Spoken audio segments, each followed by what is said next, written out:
Hello everyone. Knowledge junction YouTube channel में आप सभी का स्वागत है। पिछले लेक्चर्स की अपनी सीरीज़ को आगे बढ़ाते हुए आज हम वोल्टेज डिवाइडर रूल के बारे में पढ़ेंगे। किसी भी इलेक्ट्रिकल नेटवर्क में सर्किट को आसानी से सॉल्व करने के लिए जैसे हमने किरचॉफ्स करंट लॉ और किरचॉफ्स वोल्टेज लॉ के बारे में पढ़ा था, और उसके बाद किरचॉफ्स वोल्टेज लॉ और ओम्स लॉ और ऐसे ही किरचॉफ्स करंट लॉ और ओम्स लॉ का यूज़ करके हमने नोडल एनालिसिस और मैश एनालिसिस के बारे में जाना था। इसी लेक्चर सीरीज को हम आगे बढ़ाते हुए आज वोल्टेज डिवाइडर रूल के बारे में पढ़ेंगे। तो किसी भी सर्किट को आसानी से सॉल्व करने के लिए हम इन डिफरेंट रूल्स का यूज़ करते हैं, जिसमें से वोल्टेज डिवाइडर रूल भी एक प्रमुख रूल है। अब वोल्टेज डिवाइडर रूल को समझने के लिए हम सबसे पहले ये देखते हैं कि यह जो वोल्टेज डिवाइडर रूल है वो कहाँ पर एप्लीकेबल होता है। सपोज फ्रेंड्स, मैं एक छोटा सा सर्किट ड्रॉ करता हूँ। सपोज एक वोल्टेज सोर्स आपके पास प्रेजेंट है जिसकी वोल्टेज V। इस वोल्टेज सोर्स से एक इम्पीडेंस, मैं अभी इम्पीडेंस वर्ड यहाँ पर यूज़ कर रहा हूँ, एक इम्पीडेंस Z1 कनेक्टेड है और सिमिलरली ही इसी के साथ एक दूसरा इम्पीडेंस Z2 आपस में कनेक्टेड है एक वोल्टेज सोर्स से। सपोज आपसे पूछा जाता है कि आपको ये जो Z2 इम्पीडेंस है उसके अक्रॉस सपोज अगर वोल्टेज V0 है, इस V0 वोल्टेज को आपको कैलकुलेट करना है। तो सबसे पहले क्वेश्चन जो हमारे माइंड में अराइज होता है वो ये कि ये जो दो इम्पीडेंसेस हैं, इम्पीडेंस Z1 और इम्पीडेंस Z2, इम्पीडेंस मैं इसको एक जर्नलाइज वे में यूज़ कर रहा हूँ ताकि Z1 की जगह मैं रेजिस्टेंस भी यूज़ कर सकता हूँ, सिमिलरली Z2 की जगह भी, और ऐसे ही इनकी जगह में आपका कैपेसिटर या फिर इंडक्टर, इन तीनों का यूज़ किया जा सकता है। इसलिए मैं एक जनरलाइज्ड इक्वेशन यहाँ पर फॉर्म करने वाला हूँ इम्पीडेंस के टर्म्स में। तो सबसे पहले जो क्वेश्चन था हमारा वो ये रहेगा यहाँ पर कि ये Z1 और Z2 आपके सर्किट में हम जनरली दो टाइप के कनेक्शन देखते हैं, बेसिकली सीरीज कनेक्शन और पैरेलल कनेक्शन, और एक थर्ड मिक्स कनेक्शन भी होता है। फिलहाल हम यहाँ पर सीरीज और पैरेलल कनेक्शन के बारे में देखते हैं। तो जैसे कि हमें पता है कि जो सीरीज कनेक्शन होता है उसमें करंट सेम रहता है और वोल्टेज जो आपका सेम होता है वो आपका पैरेलल कनेक्शन में रहता है। मैं इस चीज़ को यहाँ पर हाईलाइट करके लिख देता हूँ। आपका जो करंट है वो सेम रहती है सीरीज कनेक्शन में,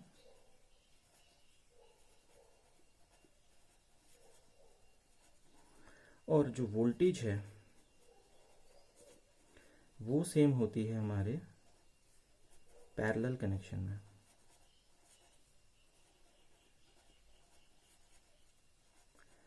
तो फ्रेंड्स, अगर आप इस वोल्टेज सोर्स से कोई करंट को एज्यूम करते हैं, सपोज मैं एक करंट एज्यूम कर लूँ, अगर इस वोल्टेज सोर्स से कोई करंट आई फ्लो कर रहा है।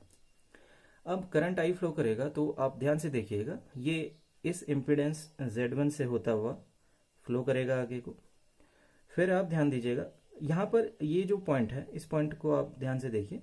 इस पॉइंट के आगे इनको मैं बोलूँगा एक्सटेंडेड टर्मिनल, ठीक है। क्योंकि क्यों, देखिए फ्रेंड्स, क्या यहाँ को करंट फ्लो करेगा? आप ध्यान से देखिए, करंट को फ्लो करने के लिए क्लोज पाथ रिक्वायर्ड होता है। तो ये करंट इस नोड से आगे तो फ्लो नहीं करने वाला है, तो ये करंट तो आपका कहाँ जाएगा? नीचे, और इस पाथ में फ्लो होता हुआ अब वापस फिर आप इस नोड पे पहुंचे। तो इस नोड पर फिर से देखिए, क्या करंट इस डायरेक्शन में फ्लो करेगा? नहीं, क्योंकि आगे आपका सर्किट खुला हुआ है या ओपन है। करंट को फ्लो होने के लिए कोई पाथ यहाँ पर प्रेजेंट नहीं है। तो करंट वापस आपका इस पाथ को फॉलो करता हुआ ऐसे करके फ्लो करेगा। तो देखिए फ्रेंड्स, ये आई करंट इस इम्पीडेंस Z1 के अक्रॉस भी फ्लो कर रहा था, और सिमिलरली सेम करंट आई इस इम्पीडेंस Z2 के अक्रॉस भी फ्लो कर रहा है। तो कभी भी अगर करंट आपका किसी सर्किट में सेम है तो यहाँ पर हम जो कंपोनेंट्स हैं उन्हें किस में कंसिडर करेंगे? सीरीज कनेक्शन में। तो हमें ये यहाँ से पता चल गया कि ये Z1 और Z2 आपका सीरीज कनेक्शन में है। और ये जो टर्मिनल को आगे जिसमें कोई करंट आपका फ्लो नहीं कर रहा है, इसको एक्सटेंड किया गया है, जिसमें दिखाया गया है कि इस इम्पीडेंस Z2 के अक्रॉस जो वोल्टेज है वो V0 है। तो इन्हें हम क्या कह देते हैं? Extended terminals. तो सिमिलरली चाहे आप इस सेक्शन को बोल लीजिए, चाहे आप इधर वाले सेक्शन को कह लीजिए, ये आपका एक एक्सटेंडेड टर्मिनल है। अब हमें ये कैलकुलेट करना है कि इस सीरीज कनेक्शन में जो इम्पीडेंस Z1 और Z2 कनेक्टेड है, इनमें से किसी भी इम्पीडेंस के अक्रॉस टोटल वोल्टेज ड्रॉप क्या है। ठीक है, तो वोल्टेज डिवाइडर रूल आपका इसी चीज के लिए एप्लीकेबल यहाँ पर होने वाला है। तो सबसे पहले मैं इस इक्वेशन को फाइंड आउट करने के लिए, मीन्स इस V0 का वैल्यू फाइंड आउट करने के लिए जनरल तरीका अप्लाई करता हूं, जो कि हमें पता है। अब जनरल तरीका जो हमारा है उसके हिसाब से अगर हम देखेंगे तो हम क्या करेंगे, सबसे पहले क्या अप्लाई करेंगे, किरचॉफ्स वोल्टेज लॉ। तो KVL अगर आप इस लूप में अप्लाई करते हैं तो आप किरचॉफ्स वोल्टेज लॉ अप्लाई करने वाले हैं इस गिवन लूप में।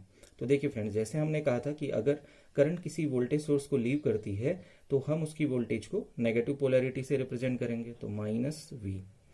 और इम्पीडेंस के केसेस में तो करंट जिस डायरेक्शन में फ्लो कर रहा है आप भी उसी डायरेक्शन में ट्रेवल कर रहे हैं, तो तब तो वो पॉजिटिव साइन से डिनोट होगा। तो आप इस डायरेक्शन में मूव कर रहे हैं और करंट भी सेम डायरेक्शन में फ्लो कर रहा है, तो आपका वोल्टेज ड्रॉप कितना हो जाएगा इस इम्पीडेंस Z1 के across, I into Z1। Similarly आप इस डायरेक्शन में फ्लो कर रहे हैं, मूव कर रहे हैं, करंट भी इसी डायरेक्शन में फ्लो कर रहा है, तो हम इसको क्या लिख लेंगे, I into Z2 equals to 0। तो हम ये जो हमने करंट अज्यूम किया था I, इसका वैल्यू यहाँ से अगर कैलकुलेट कर लें तो हमें क्या मिल जाएगा, देखिए I Z1 plus I Z2 equals to V। और सिमिलरली अगर आप I को कॉमन ले लीजिए यहाँ से तो आपको क्या मिल जाएगा, Z1 plus Z2 equals to V। So value of I will be voltage divided by total impedance of this given circuit। तो I equals to V by Z1 plus Z2 हमें यहाँ से मिल जाएगा। अब देखिए फ्रेंड्स, हमें क्या कैलकुलेट करना है, हमें इस अननोन वोल्टेज मीन्स इस इम्पीडेंस के अक्रॉस जो वोल्टेज V0 है, हमें V0 कैलकुलेट करना है। अगर आप इस सर्किट में देखें तो ये वोल्टेज V0 हम कैसे कैलकुलेट करेंगे, करंट इंटू दिस इम्पीडेंस। तो V0 equals to I into Z2, ये हमारा आंसर हो जाएगा V0 का। अब करंट I का वैल्यू अगर मैं इसे इक्वेशन नंबर फर्स्ट एज्यूम कर रहा हूं तो यहां से मुझे I का वैल्यू क्या मिल जाने वाला है, V upon Z1 plus Z2, और मैं इसे मल्टीप्लाई कर दूंगा Z2 से। तो ये हमारी जो अननोन वोल्टेज थी V0 वो हमें मिल गई। तो ये तो एक तरीका था जिसमें मैंने क्या किया, किरचॉफ्स वोल्टेज लॉ अप्लाई करा। और ये क्या रूल है, ये ओम्स लॉ है, तो ये मैंने ओम्स लॉ से यूज किया, V इक्वल्स टू IR। तो मीन्स वोल्टेज डिवाइडर रूल आपका कॉम्बिनेशन है KVL और ओम्स लॉ को। तो KVL और ओम्स लॉ को अगर आप कंबाइनली अप्लाई करते हैं तो यही आपका वोल्टेज डिवाइडर रूल कहलाता है। अब देखिए, अब अगर हमें सिमिलरली ये अननोन वोल्टेज कैलकुलेट करनी होती, सपोज Z1 के अक्रॉस वोल्टेज हमें कैलकुलेट करनी होती। अब देखिए, आपको एग्जाम में ये कैसे सॉल्व करना है, आपको इतना पूरा स्टेप यूज नहीं करना होता। हमें अगर ये दिखा कि कोई भी दो इम्पीडेंस या दो से ज्यादा इम्पीडेंस या दो से ज्यादा रेजिस्टेंसेस सीरीज में कनेक्टेड है और हमें किसी रेजिस्टेंस के अक्रॉस या किसी इम्पीडेंस के अक्रॉस वोल्टेज को फाइंड आउट करना है और हमें जो सोर्स वोल्टेज है वो गिवन है, तो हम इसे कैसे कैलकुलेट करेंगे। देखिए, जो भी अननोन वोल्टेज है equals to total supply voltage जो कि यहां पर V है, multiply by that impedance across which we have to calculate the voltage. तो हमें यहाँ पर वोल्टेज V0 इस Z2 इम्पीडेंस के अक्रॉस कैलकुलेट करनी थी, तो हमने जो सप्लाई वोल्टेज है उसे उस इम्पीडेंस से मल्टीप्लाई कर दिया, ठीक है, और divide by total impedance present in the circuit. तो जो भी आपका सोर्स वोल्टेज से जितने भी इम्पीडेंसेस यहाँ पर कनेक्टेड थे उन सभी इम्पीडेंसेस को आपने ऐड कर लिया, तो Z1 प्लस Z2 हो गया और डिनोमिनेटर में हमने इसको लिख लिया। अब ऐसे ही अगर मेरे से कहा जाता कि आपको अगर ये कहता कि सपोज इस इम्पीडेंस के अक्रॉस वोल्टेज V1 है, तो आप V1 का वैल्यू कैसे कैलकुलेट करते, तो V1 इक्वल्स टू हो जाता, देखिए आपको क्या करना है, सप्लाई वोल्टेज V है यहाँ पर, V इंटू जिस भी इम्पीडेंस के अक्रॉस आपको वोल्टेज कैलकुलेट करनी है वो यहाँ पर Z1 है, तो Z1 divide by total impedances, तो Z1 और Z2 यहाँ पर सीरीज में कनेक्टेड है, तो सीरीज कॉम्बिनेशन में आपको पता ही है आप इसको कैसे यूज करेंगे, Z1 प्लस Z2। तो ये आपका V1 का वैल्यू हो गया। तो देखिए कितनी आसानी से हम इसको वोल्टेज डिवाइडर रूल को यहाँ पर अप्लाई कर सकते हैं। अब देखिए, अगर फ्रेंड्स यहाँ पर रेजिस्टेंसेस गिवन होते, सपोज जो Z1 है वो आपका कोई रेजिस्टेंस है, तो मैं इसको एक जनरल R1 से डिनोट कर देता हूँ। Z2 भी कोई रेजिस्टेंस को ही डिनोट कर रहा है, तो मैं इसको R2 से डिनोट कर लेता हूँ। तो सपोज अगर मेरे से कहा जाए कि ये जो वोल्टेज V1 है इसका वैल्यू आपको कैलकुलेट करना है, तो V1 क्या हो जाएगा, सप्लाई वोल्टेज, तो V into given resistance R1 जिसके अक्रॉस आपको वोल्टेज निकालना है, तो R1 divide by total resistance, तो ये R1 होगा, ये R2 है, दोनों आपके सीरीज या श्रेणी क्रम में जुड़े हुए हैं, तो R1 प्लस R2। ऐसे ही सपोज करो ये वोल्टेज V0 आपको निकालना होता, तो V0 का वैल्यू क्या हो जाएगा, supply voltage V multiply by this impedance, तो यहाँ पर ये R2 है और इसको आपने कंप्लीटली डिवाइड कर देना है टोटल रेजिस्टेंस से, तो ये हो जाएगा R1 प्लस R2। ठीक है फ्रेंड्स, अब यही इम्पीडेंस अगर आपका यहाँ पर कैपेसिटर या फिर इंडक्टर यूज हुए होते तो हम इसे कैसे डिनोट करते, तो देखिए फ्रेंड्स, कैपेसिटर को अगर मैं यहाँ पर यूज करता सपोज कैपेसिटर, तो मैं इसे फ्रीक्वेंसी डोमेन में रिप्रेजेंट करता हूँ 1/j ओमेगा C1 से। ओमेगा यहाँ पर एंगुलर फ्रीक्वेंसी हो गई। ऐसे ही अगर आप Z2 को डिनोट करें कैपेसिटर के लिए, तो आप इसको लिख सकते थे 1/j ओमेगा C2। ठीक है, तो अब फॉर्मूला तो सेम ही रहेगा। अगर यहाँ पे कैपेसिटर यूज होता, सपोज आपको V0 का वैल्यू कैलकुलेट करना होता जो कि कैपेसिटर C2 के अक्रॉस का वोल्टेज था, तो वो आपको कैसे मिलता, supply voltage multiply by that impedance.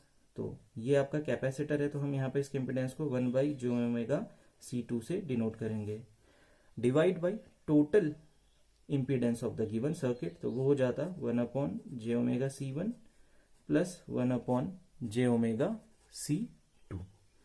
अब देखिए यहाँ से आपको क्या करना होता, V into 1/j omega C2 को आप ऐसे ही रहने दीजिए। यहाँ से आप क्या कर लीजिए, 1/j ओमेगा कॉमन ले सकते हैं, तो ये हो जाता आपका 1/C1 प्लस 1/C2।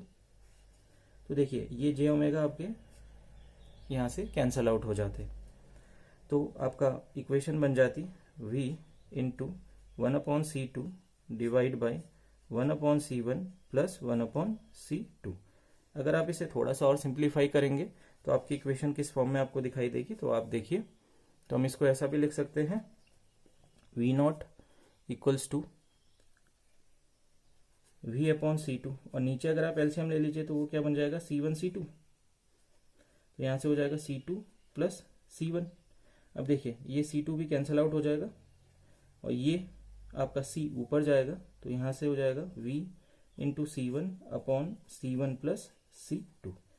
तो देखिए हमें आपको इतना एग्जाम में सॉल्व करने की जरूरत नहीं होती है, हमें डायरेक्टली ये देखना है, अगर कभी भी आपका कैपेसिटर दो सीरीज में कनेक्टेड है और आपसे पूछा जा रहा है, आपको सोर्स वोल्टेज गिवन है और आपको किसी भी कैपेसिटर में वोल्टेज को फाइंड आउट करना है उसके अक्रॉस, तो हमें क्या करना होगा, supply voltage into second capacitance. तो यहाँ पर हमें C2 के अक्रॉस अगर वोल्टेज निकालनी है तो हमें कौन सा कैपेसिटर यूज करना पड़ेगा न्यूमरेटर में, C1 वाला, और divide by C1 plus C2। Resistance के केस में तो आपको क्या लेना था, देखिए अगर आपको R2 के अक्रॉस निकालना था, अगर यहाँ पर R2 प्रेजेंट होता तो V0 होता V into R2/R1 plus R2, मतलब जिस रजिस्टर के अक्रॉस आपको वोल्टेज निकालनी है उसी रेजिस्टेंस को आपने मल्टीप्लाई करना होता था सप्लाई वोल्टेज से। बट अगर यहाँ पर कैपेसिटर आपको इस इंपीडेंस Z2 की जगह के कैपेसिटर C2 यूज किया होता और आपसे पूछा जाता है इस V0 का वैल्यू कैलकुलेट करो, तो आपको कौन से कैपेसिटर को मल्टीप्लाई करना होता सप्लाई वोल्टेज के साथ, V into C1 divide by C1 plus C2। तो ये आपका आंसर हो जाता। अगर ऐसे अगर आपको यहाँ पर V1 कैलकुलेट करना होता और आपसे कहा जाता है कि इस कैपेसिटर C1 के अक्रॉस वोल्टेज V1 कैलकुलेट करो, तो वो कैसे आप लिखते, तो आप इसको ऐसे लिखते, यहाँ पर मैं इसी को यहीं पर लिख देता हूँ, तो ये V1 होता supply voltage into second capacitance C2 divide by C1 plus C2। मतलब आपको ये ध्यान रखना है कैपेसिटर के केस में आपको दूसरे कैपेसिटेंस को यूज करना है और जिसके अक्रॉस कैलकुलेट करना है उसे आपने न्यूमरेटर में यूज नहीं करना है। ठीक है फ्रेंड्स, और अगर ऐसे ही आपका यहाँ पर कोई कॉइल, इंडक्टर कॉइल यूज होती, सपोज ये आपका L1 कॉइल थी जिसका इंडक्टेंस, और ऐसे ही यहाँ पर Z2 कॉइल जो हम लेते हैं उसका जो इंडक्टेंस है अगर हम उसे L2 ले लेते तो हम इसके कैसे डिनोट करते हैं, तो मैं ऐसे लिख लेता हूँ। देखिए फ्रेंड्स, Z1 ऑफ L हो जाता, इसे आप डिनोट करते हैं j ओमेगा L1 से, और ऐसे ही Z2 को आप डिनोट करते हैं j ओमेगा L2 से। तो आपको इम्पीडेंस कैलकुलेट करना नहीं है यहाँ पर, हमें इम्पीडेंस तो गिवन है, आपको इस V0 का वैल्यू कैलकुलेट करना होता। तो V0 कैसे कैलकुलेट होता है आपको पता है कि supply voltage into impedance Z2, तो j omega L2 divide by j omega L1 plus j omega L2 मतलब टोटल इम्पीडेंस। तो यहाँ से आप क्या करते, इस j ओमेगा को कॉमन ले लेते। अगर आप j ओमेगा कॉमन ले लेते तो आपको यहाँ से क्या मिल जाता, देखिए V0 equals to j omega common लेके j ओमेगा कैंसिल आउट कर लेते, तो voltage into impedance L2 divide by L1 plus L2। तो एक चीज हमें यहाँ से ये पता चल रही है कि अगर हम रजिस्टर को यूज कर रहे हैं या फिर इंडक्टर को यूज कर रहे हैं, तो यहाँ पर तो हमें जिसके अक्रॉस वोल्टेज फाइंड आउट करनी है न्यूमरेटर में, उसी इम्पीडेंस को या उसी रेजिस्टेंस को या उसी इंडक्टेंस को हम यूज कर रहे हैं। ठीक है फ्रेंड्स, और डिनोमिनेटर में तो सबका सम। जैसे यहाँ पर अभी 2 इम्पीडेंस थे, अगर 3 होते तो आप क्या कर लेते, सपोज आपको इसी Z2 के अक्रॉस निकालना होता तो आप लिखते V into Z2 divide by Z1 plus Z2 plus Z3। तो उससे आपको कोई फर्क नहीं पड़ता कि इसमें कितने नंबर ऑफ इम्पीडेंसेस कनेक्टेड हैं, आपको एक जनरल फॉर्मूला पता होना चाहिए। तो रेजिस्टेंस के केस में आपको इक्वेशन इस फॉर्म में लिखनी है, तो आपको याद सिंपली ये रखना है कि इम्पीडेंस वाला फॉर्म क्या है, और यही इम्पीडेंस वाला फॉर्म आपको अप्लाई करना है सभी के केस में, चाहे आप रजिस्टर को ले लो यहाँ पर, चाहे आप कैपेसिटर को ले लो, चाहे आप इंडक्टर को ले लो। ठीक है फ्रेंड्स, तो यही आपका वोल्टेज डिवाइडर रूल है। आशा करता हूँ आपको ये वोल्टेज डिवाइडर रूल आसानी से समझ आ गया होगा। ऐसे ही जुड़े रहिए, नेक्स्ट वीडियो में मिलते हैं, तब तक के लिए have a nice day. Thank you, bye bye.